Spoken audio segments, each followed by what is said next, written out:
Probably You know. talk about that. All right, let's get to it. Bryan Danielson. So he was wrestling Andrade on Collision maybe like 2 weeks ago.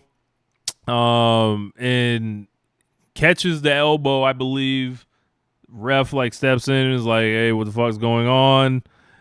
They're like, "Hey, what is this?" This man gets his shiner, and then he rolls into the tag match the next week with the presumably the broken orbital bone in the tag match, and is like that old Rick Martel, don't hit him in the face, um, Rainmaker to the chest, Superman punch or the orange punch to the chest, you know.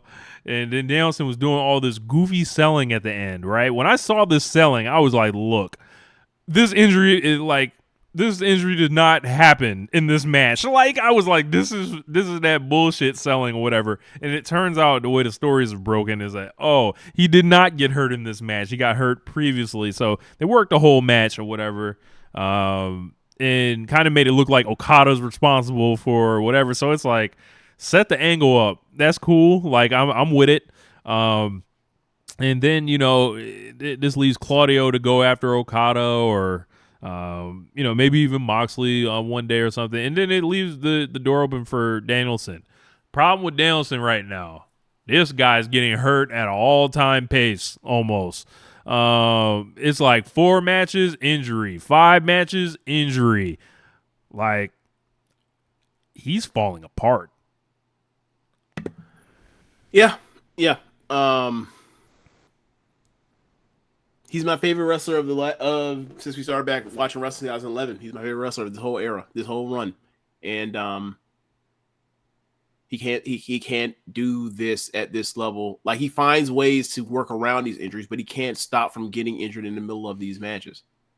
Like the part where he's so genius is that like he gets injured, he can get a rod put into his fucking arm, and then be able to wrestle these matches and have these incredible matches with these injuries.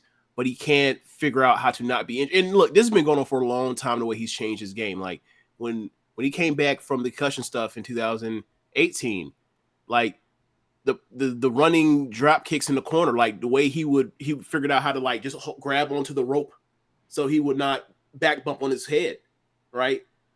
Um, like he has mastered pro wrestling in a way that he is able to give you matches that are this kind of great while he's in there really protecting himself as well as you possibly can. But even while Yeah. he's still protecting himself and keep away from getting damaged, he's still getting broke the fuck up because he's been doing this a long time. You Long know? time, Yeah. hard style, top Yeah. level for damn near all the years he's been doing it. And then, he's had years away from the ring, and it's just like it sucks to see.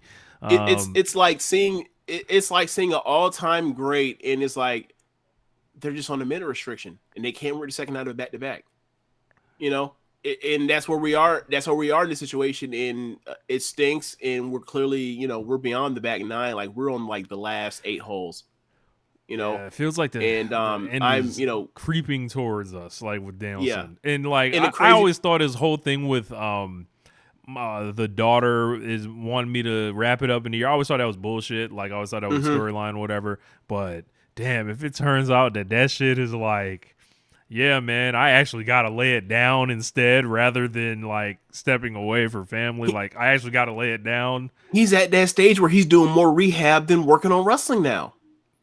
He has to work on all these. He has to get up and do all this shit to get himself, in an upright position, to do all this stuff.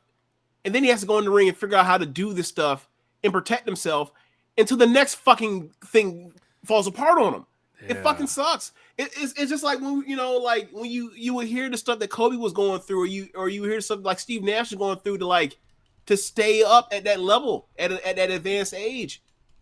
And like the way they would talk about it was like, look, man, like I missed the planes and the rides and being in the locker rooms with the guys and all that kind of stuff. And I missed the game, but like the hard part isn't the game. Like mentally, like I've done that a million times over. I can do that in my sleep, right? Like I remember, it was Julian Edelman was talking. He was on the Kelsey's podcast, the Kelsey Brothers podcast. He was talking about how like Ray Lewis, like he would have all they would when in 2012 before he last year retired, like he wasn't even practicing in full pads. He was just literally like be in slides and like just get where he would be, off the ball and just take mental reps. Not trigger or nothing. Not guard pulls and he goes and pulls the pin and goes. He's just there and slides and shit. Mm-hmm. Like we're at that point with Danielson. He's mastered all this years ago. He's figured out ways to compensate for all these things. We're not just at the point where like the stuff to get himself ready for the fake fight is more draining and consuming for him and all that kind of stuff than actually going through the fake fight until something fucking breaks on him again. Yeah, and this is not like this is not a limb injury. This is not a you didn't blow a wheel or anything. Like this is like, right. This is my fucking face. Like it just like shattered. Like it's just like, what right. can you do about that? It's like this is a run of bad luck. Like god damn. It's a run of bad luck, and it's also a thing where it's like, as you mentioned, it's not a bad wheel. He's going to be in the fucking Tokyo Dome. Yeah, not down in my mind. Yeah, like he's gonna get the surgery. He's gonna wear the mask, like that Undertaker. He's gonna put one of the masks on his face, or he's gonna walk around like Rip Hamilton or Kobe Bryant or the goddamn Robert Kelly. Like one of you take your pick. Naomi. Yeah. Like people were making these jokes about how do you get your face broken in a wrestling match? I was like, are you unaware of what happens when you lay in a stationary position and let Oksana drop a knee into your fucking eye socket? I remember that. Yeah. Anyway, yeah, man. Just as you mentioned, these aren't debilitating things where he's going to be out for months. He has to do all the rehab stuff. Like that was the neck. Stuff. That was the concussions. That was the nerve damage and everything. He beat that already. Yeah, he's already figured out a way to work around things like that. We are not at the point now where it's like any dumb little fucking thing is gonna hurt is breaking this dude up, and he's got to figure out a way to now wrestle with even more pain and figure out how to tell another compelling story to grab you and put you on the edge of your seat while he's compensating for more stuff. And it's like he's a genius, obviously, but we are really now stressing that genius level now. We're really stressing this stuff out. Yeah, it's like you hurt one part of your body, you got to overcompensate with the other ones. Like, and now it's like his mind is like who knows how mentally taxing all this is. It has to be. It has to be exhausting. Like fuck, I can't do this. I can't do that.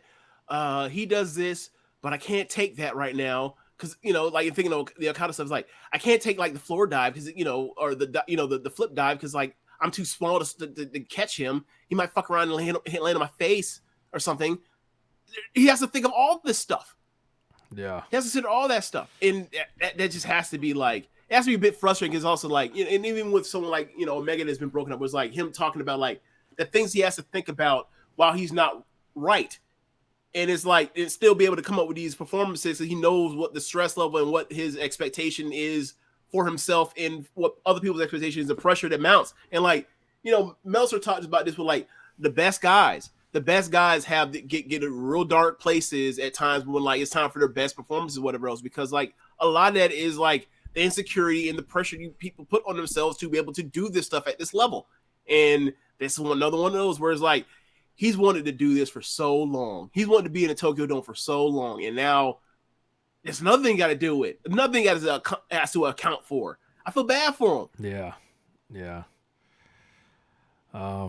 Hope he gets right. Put him in that chamber. That they be. You gotta be careful. Remember the last time he was in that chamber, he went crazy and kicked, and he let his dreams choose for him, and then he kicked AJ Styles in the balls. Yeah, I remember that. Yeah. You want to go back to One Nation Radio, great moments and Rich Latter being pissed. They ruined it. They got the greatest babyface comeback of a fucking he could ask for in a decade. They ruined it in 4 months. Oh my god, Rich was furious. And me, I was like, I'm with you, but he's so damn good. He gonna make it work in his own way, and we were both right. Yeah. Man. So I don't know what we should.